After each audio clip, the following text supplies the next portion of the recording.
ready? For real. Crossover For real. episodes.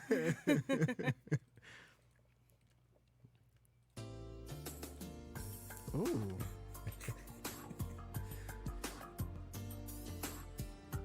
What's going on, everybody? Welcome to another episode of Can We Talk? This is your boy Eric, and I'm here with the usual suspects, Shayna, and Anthony's on the phone today. We got some special guests in the building today. We have Harrisana and Chris, both Spartans. What's up? What's going on? Hey, what's the word? Hello, hello. So I found out y'all are part of your own podcast. Tell us a little bit about that. Yeah, so we co-host a podcast called Take Back Politics. We cover local issues relevant to the city of Detroit, but also, we delve into some of the national stuff happening. We both come from backgrounds working in state politics. Harrisana can, cut right into it as well. But. Yeah, so we started the politics because we realized that we have so many amazing and fantastic young people in the movement and the work. And we wanted to find a way to not only educate other folks, other peers, but also elevate those voices that are out there and to talk about change and to talk about issues that are local and state level issues that we really should care about, but from the perspective of young people. Awesome. Excuse my language, but I fucking love it. For real. I do too. I'm like, we need to do this crossover again. Yes. So the reason that we're here today is that there's a big election happening in Tuesday, in a couple of days. And so we have these two people here because they are experts in politics, right? And so we're going to talk about the ballot and break down the ballot, who you're going to vote for, what these proposals mean, and make you all more informed in the process. We all know Anthony. Anthony, do you follow politics? I try to, I try to stay in the know. Sure, right. All I do is swipe left on my phone, look at the news popping up, and ignore Fox News. Yeah, everybody should do that. Just ignore Fox News, please. But we're going to do a quick breakdown, and let's get into the first proposal on the ballot. Proposal number 1. Well, how's everybody doing? I mean, what's the hip hop? We're not doing that today. We're not doing the hip hop. We're making this all politics today. Let me just say this: Swiss Beats album sucked. All right, let's move on. Wait, Swiss Beats had an album? What's going on? Yeah, he Came does for have him. he does have an album out. Took his livelihood. Wait, so when did this album drop? Was this recently? Yeah, Friday. That's why I didn't listen Yeah, to it. it's called Poison. Look, I like Swiss Beats and his production and his style, but it gets kind of boring after 15 minutes hearing game time. No. Showtime. Man, Swiss Beats' son is producing everything, right? He's a co-producer for his albums. The guests didn't show up as much as I wanted them to. They kind of disappointed me, the guests that were on there. Oh. Were you feeling this new Royce the 5'9" album? Did you listen to that yet? Book of Ryan? Yeah, Book of Ryan. Yeah, it's kind of old, but yeah, I love that album. We had, so the nonprofit that I work for, shout out to Citizen Detroit, had a Get Out the Vote rally where we featured Royce the 5'9" as a headliner for the little concert that we had. It was cool. It was really cool. And he, said a couple words about, the civic engagement side and did a couple songs. It was pretty cool. I got a question. What do y'all see, and now y'all on the ground roots or grassroots, what do y'all see in terms of engagement with youth right now in this upcoming election? It's really, there's so many different facets of it. It's hard to get people really interested and invested in politics sometimes who are the younger demographic because so many myths, so many demoralizations about, this doesn't matter. It's all corrupt. I've been helping out on campaigns and, working in politics now for about 4 or 5 years. When you take somebody who, this is about my friend Charlesetta Wilson. She's a member of Unite Here. It's a union that really puts forth. They focus on hospitality workers, casino workers, sort of low end wage workers. And they really fight and advocate on behalf of their issues. Charlesetta Wilson was a first-time candidate, really inspired by really kind of taking the labor movement and fighting and advocating for people. And she didn't know, she wasn't connected, she wasn't involved, she was always involved in activism, but she was never political, so to speak. And so to hear people, make these assumptions about what it means to be involved in politics, when I have somebody like Charlesetta who worked her ass off to run in this election and, you know, really built it from the ground up, built her campaign, and you know, doing communications, knocking doors, talking people, like, you know, at the level that they're at. And like those are really inspirational things for me, where she was motivated enough to really put herself out there in a public way to make things happen for other people. So yeah, that's awesome. Yeah. That's definitely awesome. And you're starting to see a lot of you know, entertainers and musicians, as you said, you know, Royce the 5'9" getting involved in this movement. And I think that that's why you're starting to see a little bit more enthusiasm, at least nationally, that I can see on the news. Well, I think that's a lot to do with messaging because, I mean, for so long, you know, the average age in Congress is 60. Yeah. And, you know, all of the things that are coming up right now, like home ownership and student loans, there are a lot of things that young people care about that just haven't been directly messaged to them. So then how can you advocate for what you don't know? Right. And so I think it's really powerful to see role models, especially in the entertainment space, which is where a lot of our youth are gravitating towards, you know, looking for role models and seeing them, you know, push back against the whole sing your songs and make your money and be grateful for that. They're using their platforms to engage people. I grew up in Nashville, Tennessee. And so a deep, deep red state. And Nashville's kind of like one of the few there, and Shelby County, where Memphis is, the few counties where there is, you know, some sort of Democrat influence. But Taylor Swift, who is someone who came up in Nashville, very famous, has a very conservative crowd that is a fan of her music. It was just so inspiring to see her say, you know what, not only is this against what people may perceive of me, and also I would love to support a woman, but I'm looking at the issues that matter and that matter to young people. And if we want to keep our state moving forward, we got to buy into that. And turnout in Tennessee in like a week tripled what it was in 2 months prior. Wow. And so that's the impact of somebody coming up and saying, hey, you know what, I have a following. I'm going to use this platform to empower everyone.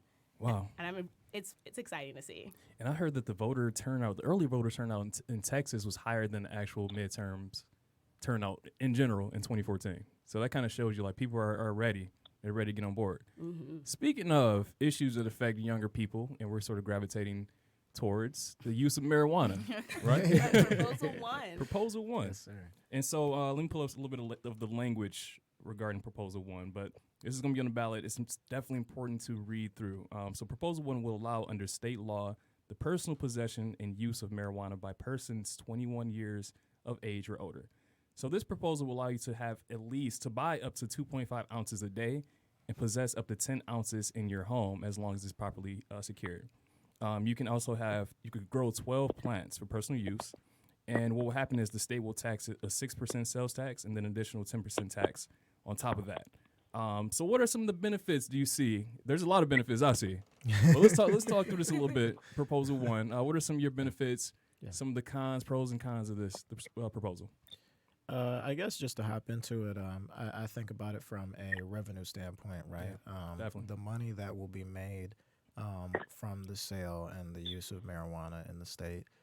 Specifically, there will be, allocated money that goes dedicated to schools. That'll be going to the local communities in which, those products are sold in. Right. Certain amount for road repairs. So those are all things that directly will be contributing. And there's a little formula in how they're going to divide up that pot.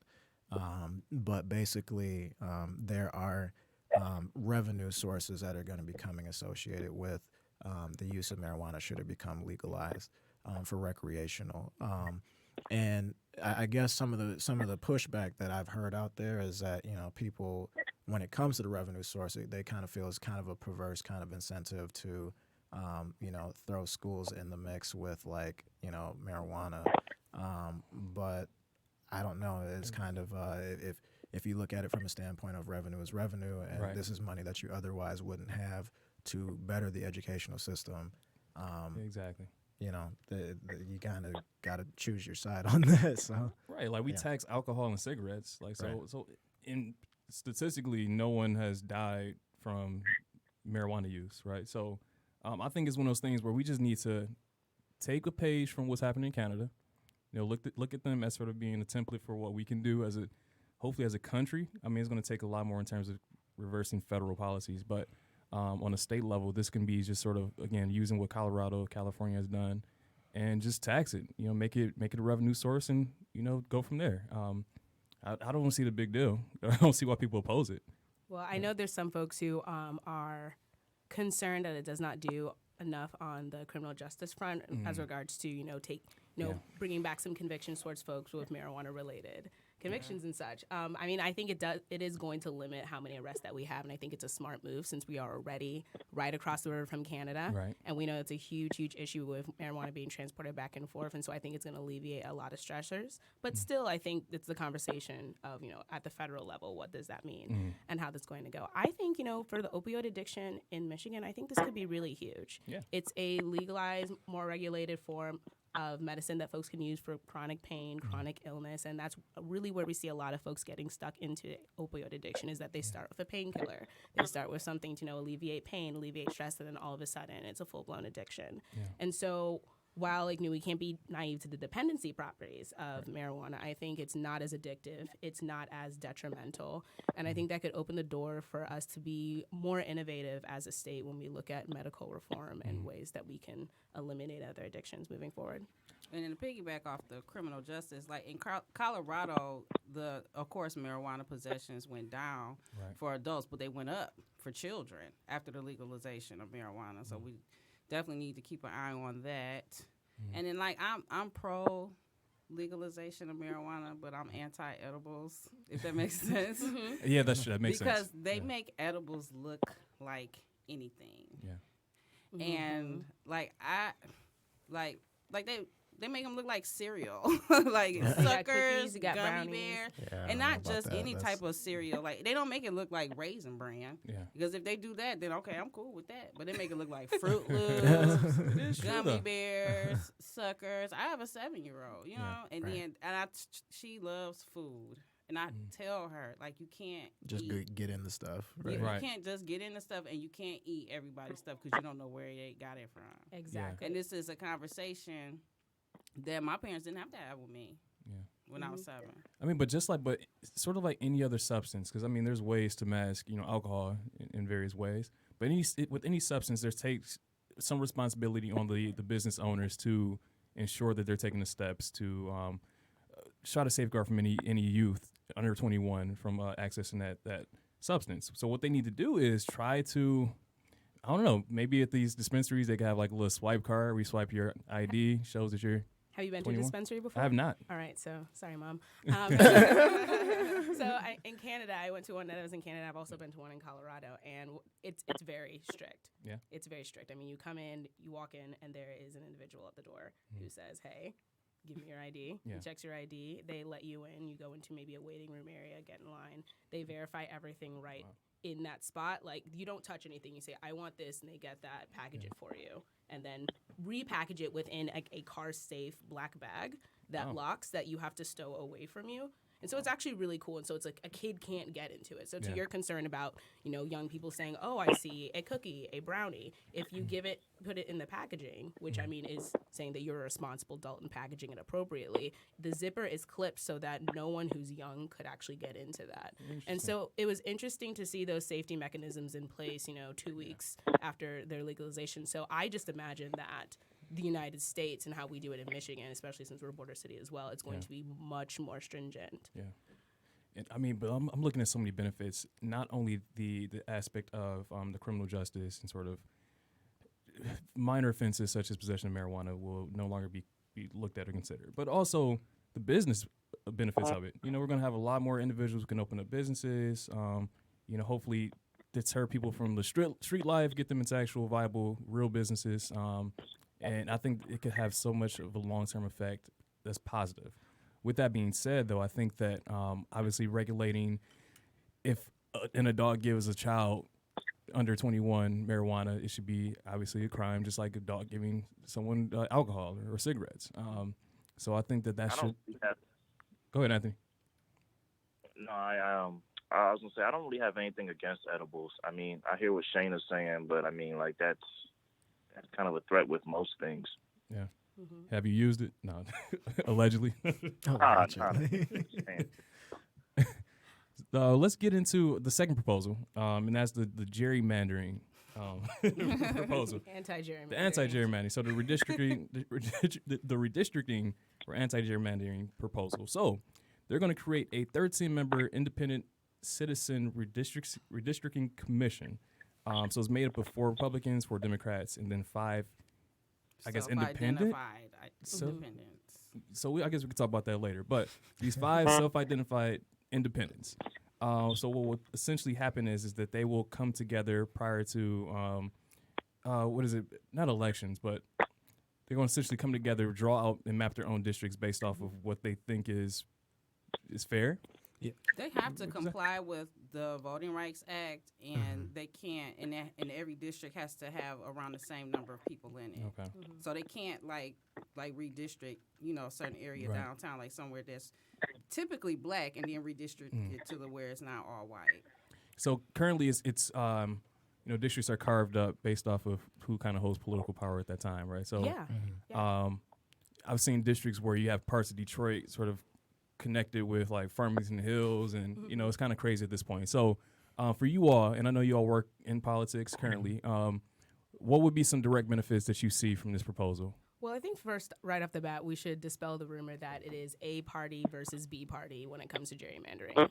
Gerrymandering happens It's everywhere. bipartisan. Both parties are responsible of it. And, it really does come down to who is in power. So, like Eric, you were describing, the ability to decide seats is held with the legislature. Whichever party is in power, they get to decide how the seats are drawn because it's up to a simple majority and the approval of the governor. So seeing our current situation in Michigan, it's very easy for the Republican Party to have the advantage to draw party lines to benefit them and their party. Right. And at the state level, they have the ability to do it for state seats as well as our congressional seats. So there are a lot of concerns that if we introduce an independent commission, it would remove all of that bias that comes with the parties in power. But something to recognize in this ballot initiative is that in spelling out who are the folks that can participate in this, it's folks who pretty much have no party affiliation, don't hold elective office, don't work for somebody that holds elective office, does not work for a party, is not a consultant, does not have PAC affiliations. And so when you get that down to it, and then look at the general demographic of people who are interested, aware civic citizens, it is very limited. And so I think this is a really exciting opportunity to engage and empower our constituency to be more involved because they have a lot more power and a lot of what the decisions they make are at stake. And we want educated folks to do that. Yeah.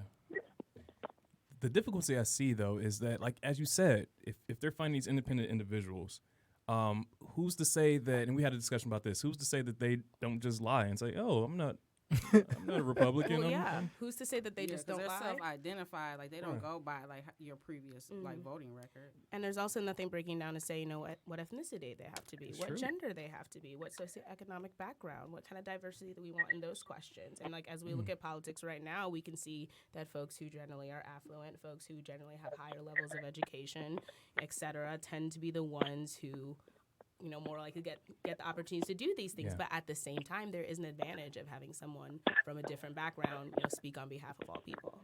I agree. I think it's important to bring the power back to the citizens and let them control, this aspect of politics. But I think that we have to, and I hear a lot of the political ads saying, "Oh, it's going to be the commission's going to get paid all this money. They're going to have all this power." $40K a year apiece. So I hear 25% of what the governor gets paid. That's what the commission will make. Right. I've heard that. Yeah. I guess my thing with it is, I'm in favor of the proposal. My concerns with it were, the idea that when we draw these type of partisan neutral districts, it makes them more competitive, which is a good thing. Competition in politics is good. It prevents that stagnation. It puts forth newer, better ideas.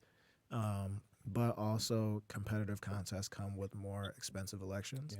And that could be a concern of mine, is that what type of individual will come out of a process that looks like that is a more high-cost competition. What individuals who have resources and access to those types of things might be a part of that conversation. But overall, I think intellectually it's a very good idea because it isn't, to have elected officials who have basically skin in the game to draw things in their favor and for their party is not the way that democracy should work. That's not the ideas or foundations of what we stand for. So So can I add in a bit of context that might help Chris's point? So right now in races, when we look at how districts are drawn, parties are able to allocate where their funding is going to go. So say you have very limited competitive districts, where you maybe have like a 48% split between the candidate running for the Democrats, candidate running for Republicans. More money is going to go into that race as opposed to races where, it's an 80% Dem seat. You don't see Republicans investing large sums of money in Detroit races because that's how turnout is. Yeah. And so to that point, looking at how much folks are going to contribute to races can completely blow it out, make it more expensive. And Michigan, too, has some of the most lax campaign finance laws. And so I think, while I support this proposal, I think it's going to bring in a lot of other questions and considerations for legislative sessions down the line. Oh, I didn't think about that. Thanks for informing me because I had. But I mean, I think that the benefit of again, so many people are disenfranchised because they feel that their vote doesn't count, and a lot of times the gerrymandering played an effect in that, right? Just the psychological impact of, not just psychological, but the physical impact of creating these new borders where your vote's being diluted, right, by other outside districts. And so, as a person who's a voter who may not be as civically engaged, I would feel like this is a way for me to actually get my voice heard for once, right? So I would definitely, for me, I'm voting yes on this personally. Oh, I to speak a little bit of your point and then cross stitch over to your point about the Voting Rights Act earlier. I did a lot of deep diving into sort of like the history of Voting Rights Act with the concept of gerrymandering. I haven't had a chance to read the book, but I read through sort of a brief summary of Ta-Nehisi Coates' We Were 8 Years in Power. Talks about, after the Civil War Reconstruction, there was a whole wave of, black elected officials through the South. But however, there were efforts to, basically these were largely recently freed slave communities that were, knitted together and produced elected officials. But the ways in which gerrymandering worked back then were, the white the white sort of election administrators that were not comfortable or happy or, just felt white supremacy was the thing to do at the time. They would draw districts in ways that would, instead of having it as a district, they would draw it at large. So it'd be a county-wide race instead of, a race that was specific to the community. So the larger white population in the county would outweigh the black community. So therefore, those elected officials that we used to see would actually get taken away and replaced by white, elected officials because they, the way in which the district was drawn was to produce that outcome, to take away that black power, which was, that's crazy. It's crazy history, and I think that's why the Voting Rights Act is so important. Definitely, because that was interesting. I read a little bit about that as well. And shut the doors of Congress. Like, you can't, you black, you can't come in here. Yeah. Right. But I mean, that's power and control. It's everything, right? I do want to touch on something that really talks about the Voting Rights Act and sort of solidifies the right of certain citizens that over the past few years, you can feel like we were being stripped away of some of our rights, in terms of the straight party ticket being taken away, sort of the difficulty of it is to register to vote. So Proposal 3 is really going to make that a lot easier. So Proposal 3 is going to protect the rights to vote a secret ballot. It's going to ensure military service members and overseas voters can obtain ballots, provides Michigan residents with an option to vote straight party, automatically registers citizens to vote at the Secretary of State's office unless the citizen declines, allows a citizen to register to vote anytime with proof of residency, provides all registered voters access to an absentee ballot for any reason, and ensure the accuracy and integrity of elections by auditing election results. So this is going to be huge, and I'm looking forward to this going through. There are so many instances where they're making it harder for us to get our votes out. It's becoming almost another form of, voter suppression in many cases. And so I'm all for it. I really have no cons about this. I don't know if you all what your thoughts are. I'm so in favor of this because I used to work for Safe and Just Michigan as their outreach coordinator, and it's a criminal justice nonprofit that works on supporting returning citizens as well as currently incarcerated persons and crime survivors. And something that I ran into all the time was that people were just so unaware that they could vote. Like if they are previously incarcerated, now are out and are on probation, they can vote. And what was heartbreaking is that a lot of folks wouldn't even realize this until it was too late to register to vote. And so something that's really important to this is when a proposal says that you can vote at any time, that means you can vote same day. Yeah. And a lot of folks will say, oh, it'll increase lines. But that can be so powerful for someone, because I think one of the underlying themes about lack of engagement of young people, people of color, anyone really across the board is just misinformation. Yeah. Folks don't understand, when they can register to vote, when, where they can vote, that they can vote at the clerk's office at any time, that they're able to submit an absentee ballot if they have an occupation or a situation that doesn't allow them to vote conventionally on election day. And, it's really hard when somebody is like, oh my gosh, boom, light bulb, I get it. And then, they can't make it to the polls and they have to wait till the next cycle. And, this is a way an equitable democracy is supposed to work. Yep. To make sure that everybody, no matter where they are, when they're ready, they can jump in and engage, and that their voice is valid. Because I can tell someone that they have the capacity to do something, oh, but it's too late, oh, but it's not you, like, it's going to set them back, and it's going to make them think that the process isn't made for them. And so I'm really proud of this proposal, because I think it really does, and beyond that, talking about our active duty citizens across the country and outside of the country, them having an ability to cast their vote. This can trickle down to college students, people who are traveling, people who are expats. And so it has a really great opportunity to engage a lot of Americans on the electoral process. Oh, and I totally think the concept of, right now we have federally they call it motor voter policies, in which anytime you have a transaction with the Secretary of State, right, so you get your driver's license renewed or you get like a little personal state ID, they always present you with a little form. They say, hey, would you like to vote right now? And whereas in other states that have this automatic registration, they are already considered opted in, and it's on them to opt out, whereas here it's on us to opt into voting. And so when we kind of flip that around, it's a better system all the way around for people to automatically be in the system, and that gives them more opportunity to really facilitate their vote. And then the second thing is that this is kind of the pitfalls of voter registration, is that, Michigan is a state that, because of this motor voter situation, most everybody's registered. We have, our registration rates are pretty high. It's something like in the 90%. But the whole political participation is a two-step process. It's, registering the vote, but also casting your vote. And so having, ability to register and vote same day will take people who, like you said, might hit that light bulb and say, oh, I get it now. I really am interested. I'm vested in the process. I want to get out and do this. And they'll have the opportunity to do that at that same day, as opposed to having to, maybe bumble around and wait and, kind of let that passion stew and kind of cool off.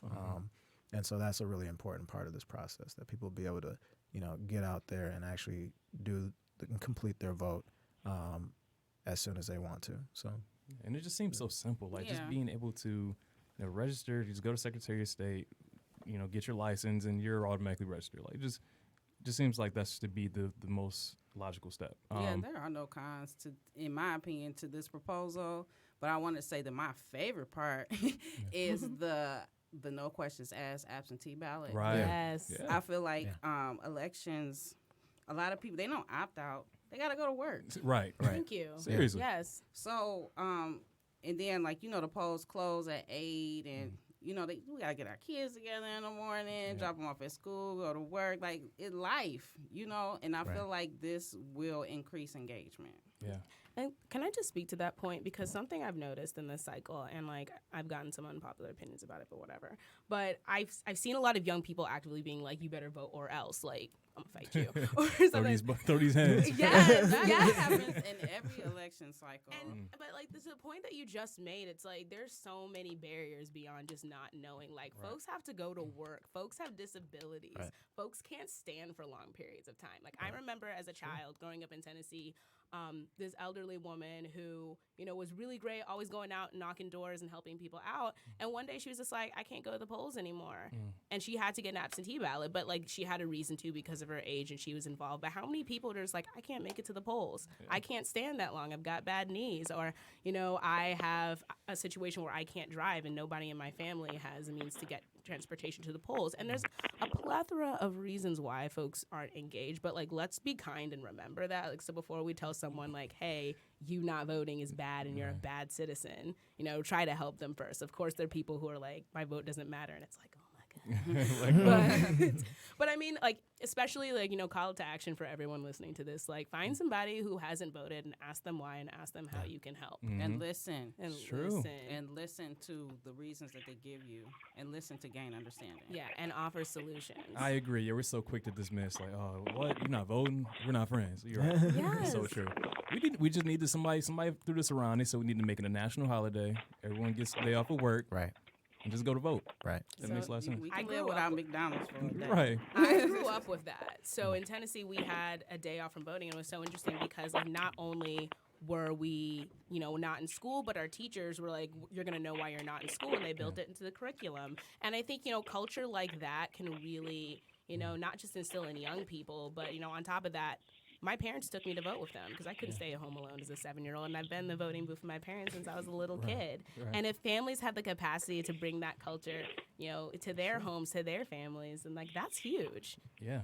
It also, you're right. It all starts in the home and it's solidified through the school. So, parents, if you are parents and you, your kids not in school, take them with you, right? Take them with you and show them what it's like to participate in this duty that we have.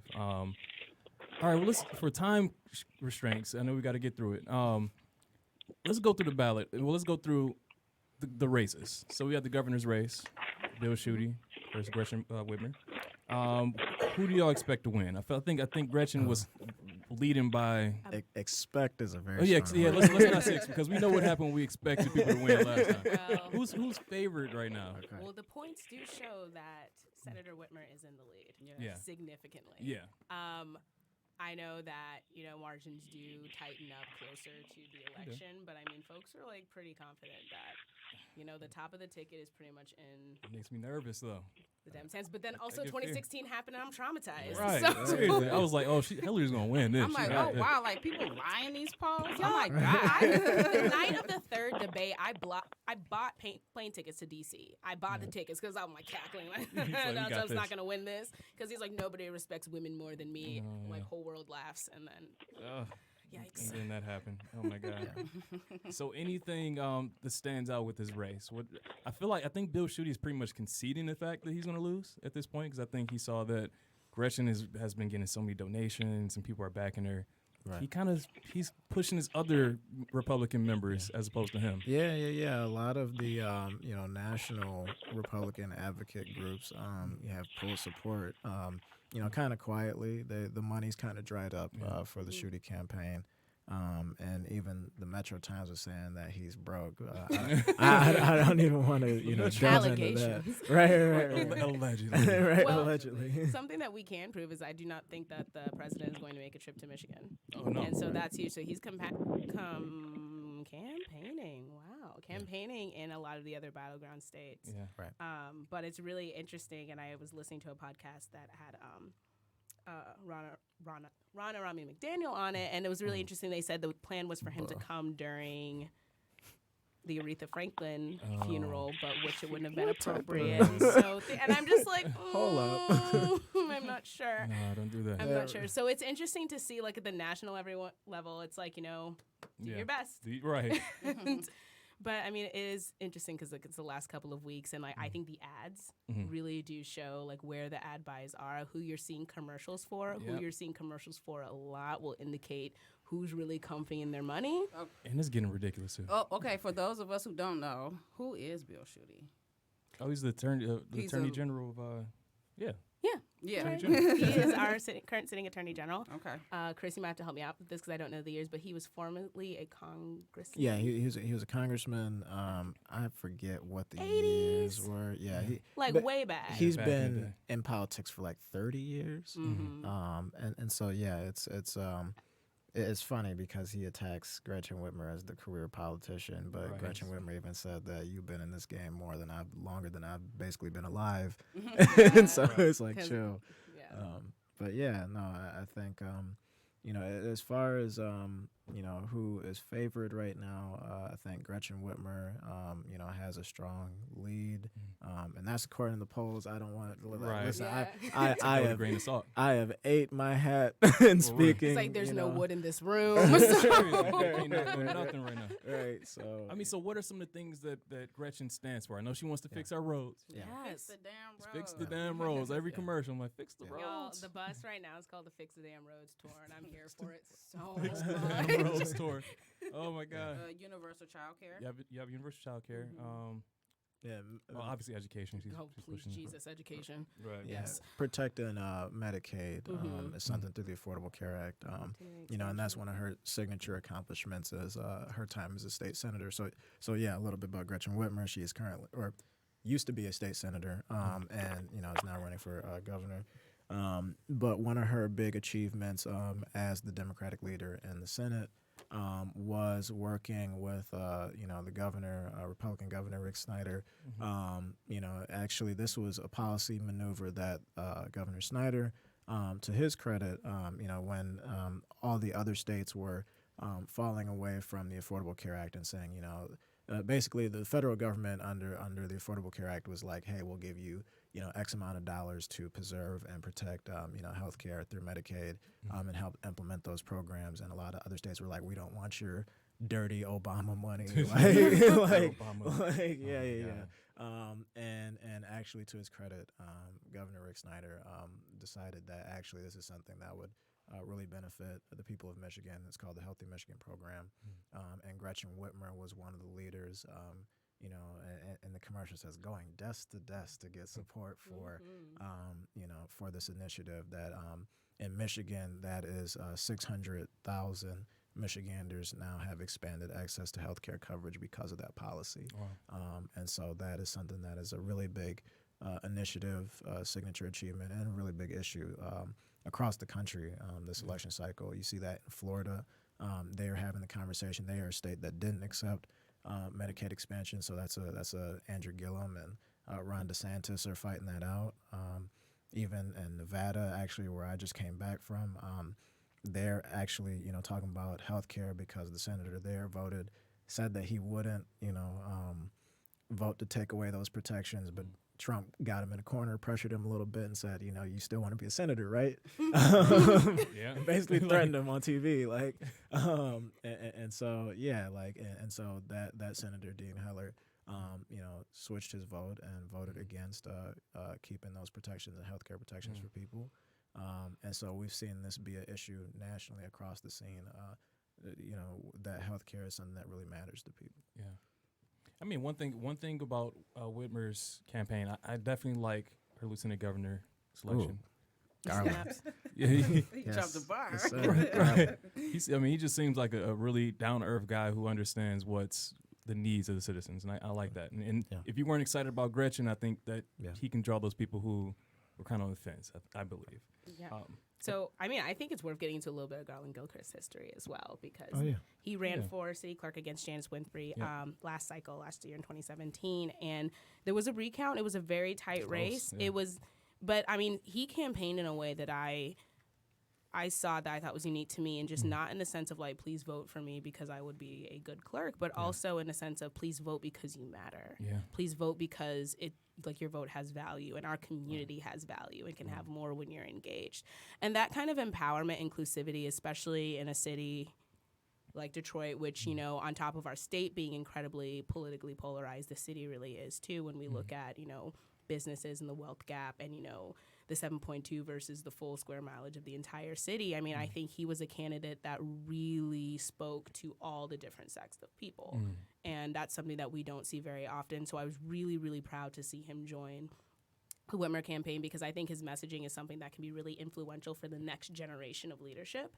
And also, too, let's not sleep on the fact that he will be the first Black lieutenant governor in the state of Michigan, and that is huge for us. I don't believe we've had a Black senator yet. No. No. No. And so that's why the John James people Yeah. say it's about time. Right. And so, Oh, we're going to get into that one. But I Yeah. mean, like, Gotta get into John James. We're going to get into that. across the board and all the way up and down the ticket, like we are seeing, especially in top of the ticket race, regardless of party affiliation, more diversity Yeah. than we've It's ever needed. seen. Like if it's not a person of color, it's a woman. yep. So like, whoa, that's huge. Like don't forget about that. And so, and I mean, it's exciting. trickling down the ballot. I think we were at 29 plus millennials who are running for state house and state senate seats right now. Tons of folks who are running in lower local races. I mean, the Charter Commission for not trying to jump all the way around, but the Charter Commission for Detroit, like most of those candidates are young people, are people who are probably under 40. And like that is amazing to see that kind of leadership, especially out of a city where a lot of the leadership is in the older demographic. And so I think that this supercharge in this cycle of young talent is really inspiring, and it's exciting that we're being pulled up by the more incumbent, more established leaders within our respective parties. Because representation matters. That's the key. But speaking of John James, my God. So U.S. Or Senate Don race. James. I opened the I ain't box. call him Don James. Don James. So the U.S. Senate race. So Yes, we got sir. Debbie Stabenow Yes. and her and going against John James, who is an interesting guy. He's or Don James, I whatever you mean, want to call him. he's closing. He's It's not tight. closing it by much. It's tight. This is going to be a toss up The almost. press release isn't run by county. It's like Calhoun County and this other place. Yeah. Oh, hi, but Yeah. I, I mean, don't know. I live around a lot of John James signs oh. with that helicopter. What does that mean? I don't know. Does anyone know much about John James? He's a he served in. He's a businessman. He businessman. served in the He's a veteran. Marines or no? Oh, I don't know if it's Marines. He was a helicopter. He was a helicopter Apache fighter pilot. Yeah. And he's, I guess, closely follows Donald Trump's policies. He and, is a descent. He has campaigned on being a descendant of slaves. yeah, and he also had a swastika in his Who commercial. what? Yeah, like he's like my great grandfather was a slave. My grandfather was a sharecropper. And like, water is wet. Oh my god! Oh my god! So I mean, but he seems to be getting the attention of a lot of people. Like, he's close in this race right now. He is endorsed by Trump. He's endorsed by Yeah. Trump. I think the thing is that he's anti-establishment, which people sort of gravitate to, because they've seen Debbie Stabenow there for a long time, and so I think that they're looking at a fresh face and thinking that he could be someone that energizes either Republican Party or just the Senate. I think I do appreciate the fact that he has openly critiqued the Democratic Party for their neglect of African Americans. Yeah. I can appreciate that, but I don't know about that whole they've neglected us, so let's go over to Republicans. I'm not with that. Well, John James irks me in the fact that he starts talking about, he uses that my family was descendant of slaves and kind of this come up rhetoric of like I came from nothing. And Right, now put something. myself up. Right. But I But- did it by myself. And then he talks, he goes further after that argument and says, and the thing about Democrats is that they create dependency because they believe in social programs and, food assistance and cash assistance and things like that, oh my God, you're just going to create a bunch of dependent black people and we're just going to, never amount to anything in our natural lives. But that whole rhetoric is just a flat out lie. Right. Nobody in America is self-made. Exactly. Nobody. That's Everybody there. You can always, if you dig back far enough, you will find the policy that made them. Yep. Right. No, I mean, I'm a strong advocate of, I came, in my own experience, I came up on public assistance. There was things that, as a kid, I've been to school with free and reduced lunch and all that. Those are things and even more I could talk about, but it's not a situation of, people want to be poor. People don't the struggle sucks. Nobody wants to continue to be poor. And people will fight, their way out of that existence. So I don't buy into that rhetoric. I think that especially it's patronizing to hear another black person say it to a black audience. And, for me, I just think that we are so much more and more deserving than rhetoric like that. Yeah, and I think it's just the fallacy of this idea that anyone could be, anyone can be successful, but there's a fallacy that the American dream is actually real. It technically isn't. I mean, so if you're born into a situation, you got to fight like hell to get out of it. If you don't have the resources or the support to get out of that situation, you're more than likely it's going to be cyclical. And it's no fault on your own. It's just sort of that's how the structure was made. And most of the people that I know that, are doing well, that are black and successful, they're hooked to a baby boomer. Yeah. Like people that were like 10, 12, maybe 15 when the Civil Rights Act, back when affirmative action was only for black people. Yeah. Like timing is everything. It is. It definitely is. But the whole rhetoric around, this idea that the black people are, I just say, I sort of look at it like the Kanye West sort of thing. Like, we make the choice. Like, we got the choice to get out of this. Right. So while we were talking, I pulled up some stats. So 43 million food stamp recipients in 2016, 36.2% were white. Right. But here's the thing about that. Like, the poverty line is a farce. It should be it's low. Now it's like $25,000 for a family of 4. That's dirt poor. Right. It should actually like be 40. higher than that now, but they don't want to make it seem like there are these hundreds of millions of people that are in America that are in poverty. Because it's hard to live off $40,000. It's hard to live off almost $50,000. Like, it's literally that poverty line is put that low again, like as you said, to sort of skew it in sort of a sort of specific narrative. But there's John James. I commend him for doing his thing and finding his avenue. But I'm not voting for him. I'm not voting for John James. Absolutely. Let's move on from that. Yeah. Seeing that I'm not sure how much time we have left, but I want to go into some national politics. 15 minutes. Okay. You want to talk about Debbie Stabenow? Yeah, let's Well, listen, Debbie Stabenow, I'm supportive of Debbie because, well, first of all, the Senate as an institution, I'm a super nerd about these things. Senators are ambassadors of our state, right? Yeah. Like, basically, they're elected statewide. And the way in which the Senate works is that the longer you are there, the more clout you have, the more power, the more resources that you acquire and accrue for being there. And so, Debbie Stabenow has been there for a while. She actually is the more senior senator in our state. Gary Peters is the junior senator. She has power and clout that if she was to be not reelected, Michigan would suffer significantly for it. For sure.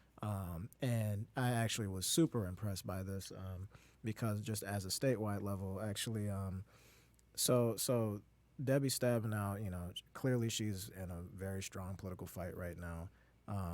She got a appropriation passed for the SULOCs, up in the UP. It's a big shipping lane.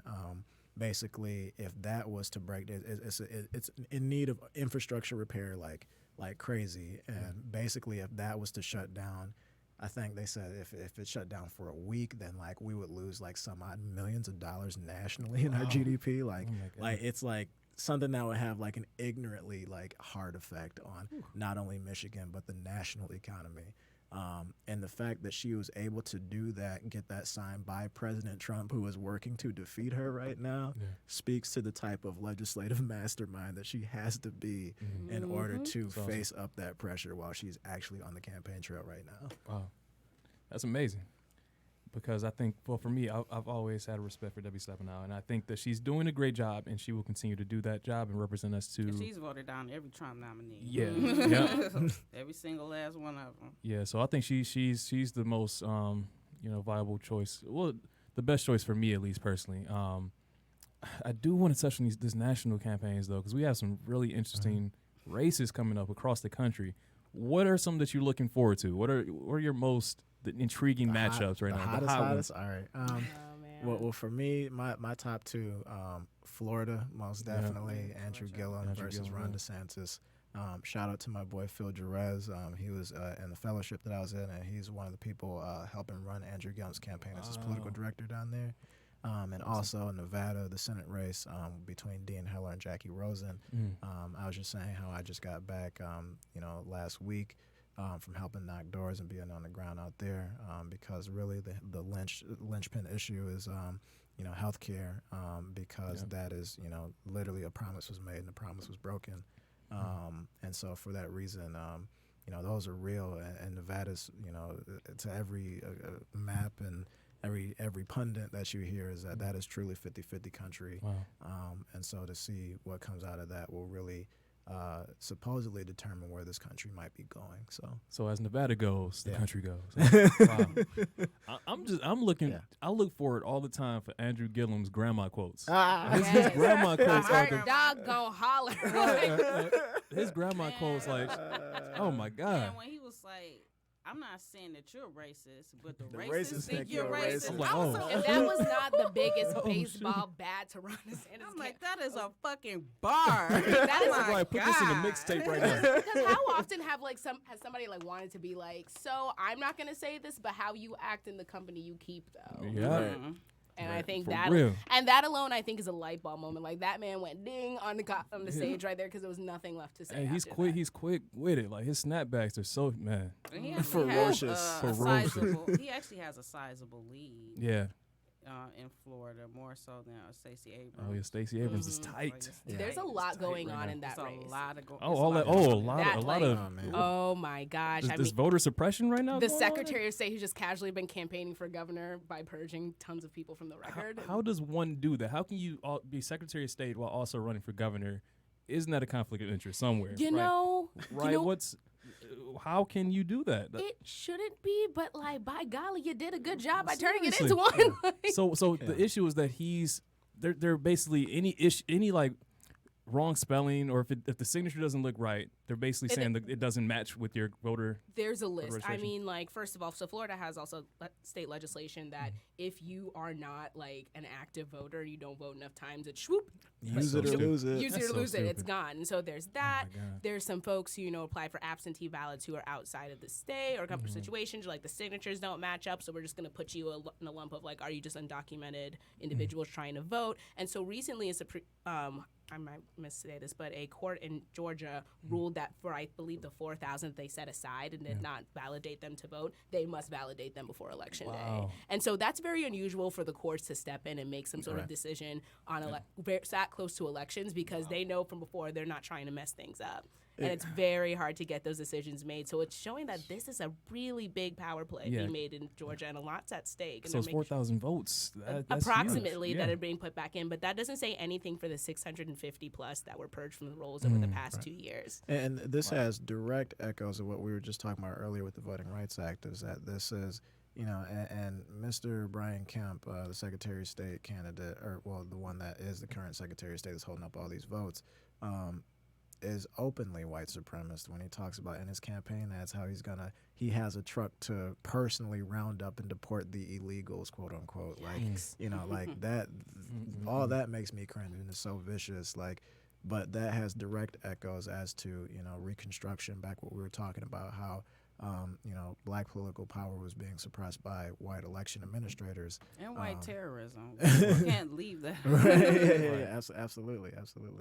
And yeah, like that is something that he's directly interfering in this election to have the first black woman governor of the country. I heard. So I think Trump's called her unqualified at one of his rallies. Cackles. Right. That's how can he call anyone first off unqualified? But she's a Yale law graduate, right?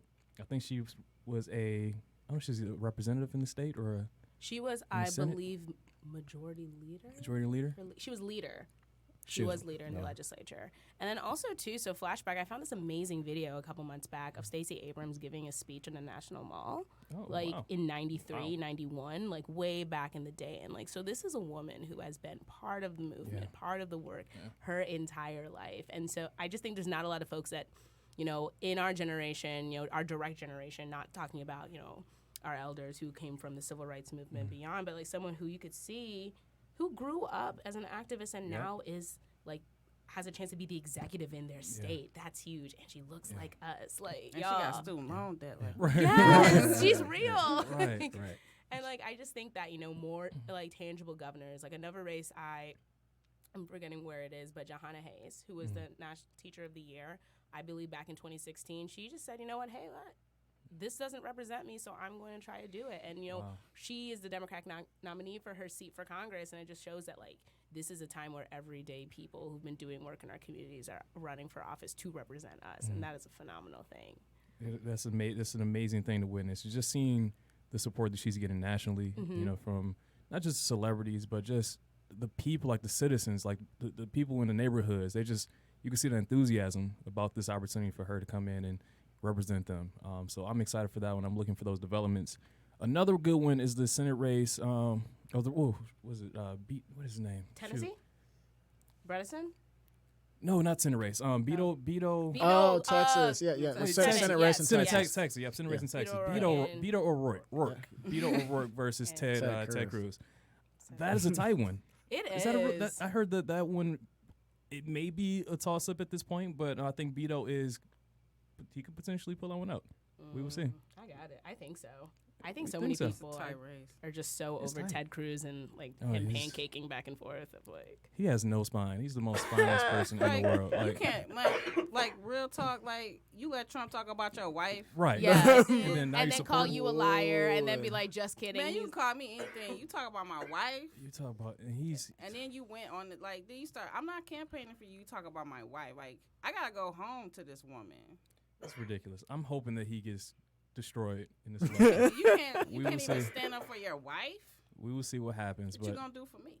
Any other big ones? I'll chime in the one from Tennessee that was not expecting to be big, but thank you, Taylor Swift. Oh, right. Taylor Swift. Former Governor Phil Bredesen is running against Congressman Marsha Blackburn, who has been very involved in Tennessee. Both have been very involved in Tennessee politics for a while, and so I'm not sure how many new Nashville fans are out there, but about 5-6 years ago, we went through our own revitalization after the 2010 floods and really transformed the demographics of young people who lived in the city. I mean, now I believe 35% of the population of Nashville is between the ages of 18 and 35, which is a huge jump from many years ago. And so a lot of that occurred over the tenure of Governor Bredesen. And so a lot of the changes that he wants to see is, increasing broadband access throughout the state and, really creating elected leaders that represent the values of this new, younger demographic. From before, it's usually older, affluent, predominantly white folks. And so to see that shift because of somebody in a younger generation and on top of that, an entertainer say, hey, if you want a government and a society that works for you, that's amazing. And it bumped turn up for turnout, whatever.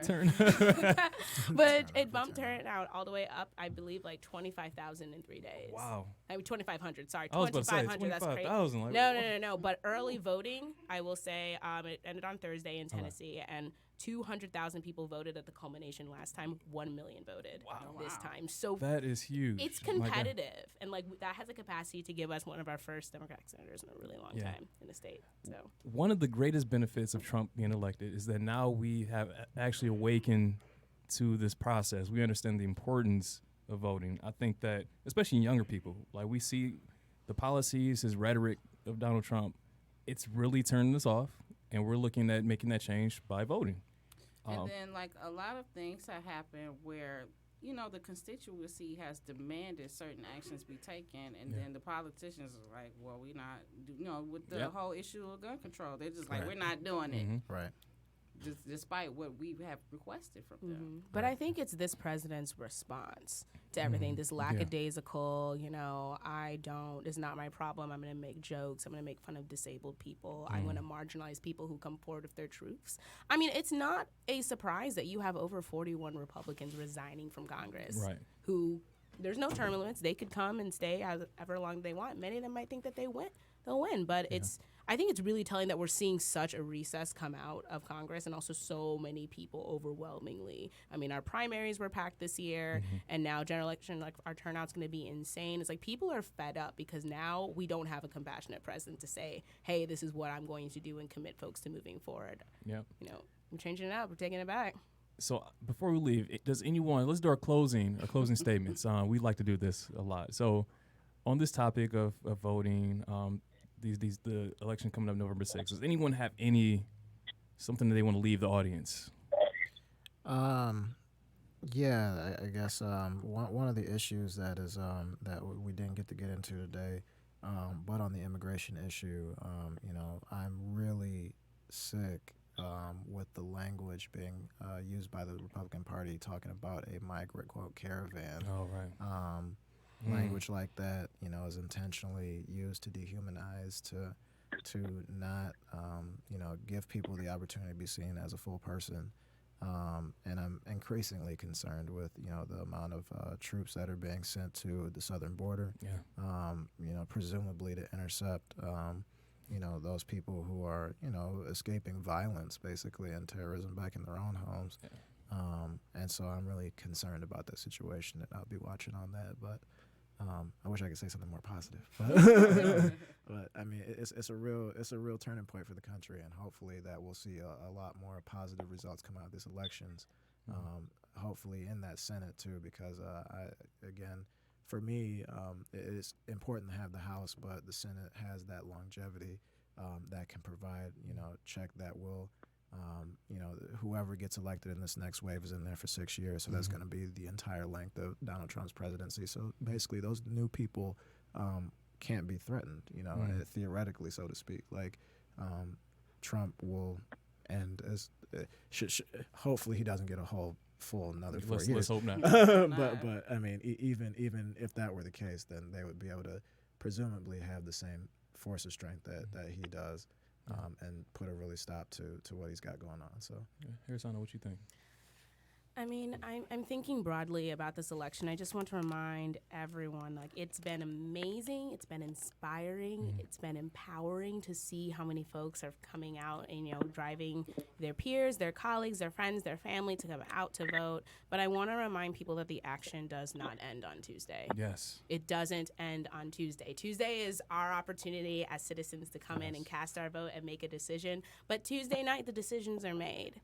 And then we need to now move forward, not only for our new elected leaders, but also holding them accountable. And that means, as constituents, attend your town halls. When you have a congressperson come to town, go see them, write them letters, make calls, be engaged, be active, and show them that they're there, because this is such a culture shift that we have right now, because there's enough people who are now involved, who are turning out to vote, who are knocking on doors, who are ready to see some change, but we can't just toss the mantle up to our leaders and say, fix it. Right. We need to support them as we do it.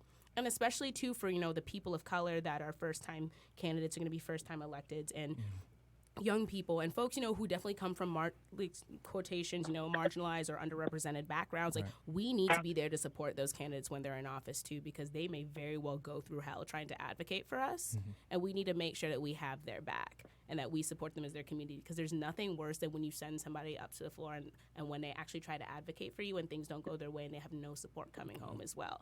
It's a circle. It goes both ways. Yeah. And so keep the momentum moving, keep the enthusiasm moving. If things don't go the way we plan, don't give up, because we just keep moving up the mountain. Yep. Anthony, where have you been? No, I sorry, I had a lot of work to do. I'm sorry for the noises. I don't really have any final thoughts. I agree. Okay.